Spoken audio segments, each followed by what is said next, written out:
দেখাটো বহুত ইতিবাচক যে আমি বিগত সময়ছোৱাত দীৰ্ঘদিন ধৰি দলটোৰ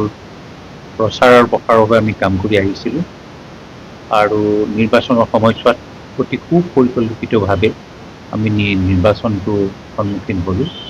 আৰু আমি এইটো দৃঢ়তাৰে আমি ক'ব পাৰোঁ যে আমি দেৰগাঁও সমষ্টি ভাৰতীয় জনতা পাৰ্টীয়ে বিপুল ভোটত বিজয়ী হ'বলৈ সক্ষম হ'ব। দেখাটো বহুত ইতিবাচক যে আমি বিগত সময়ছোৱাত দীৰ্ঘদিন ধৰি দলটোৰ প্ৰচাৰ আৰু প্ৰসাৰৰ বাবে আমি কাম কৰি আহিছিলোঁ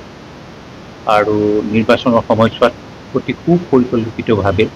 আমি নিৰ্বাচনটো সন্মুখীন হ'লোঁ আৰু আমি এইটো দৃঢ়তাৰে আমি ক'ব পাৰোঁ যে আমি দেৰগাঁও সমষ্টি ভাৰতীয় জনতা পাৰ্টীয়ে বিপুল ভোটত বিজয়ী হ'বলৈ সক্ষম হ'ব।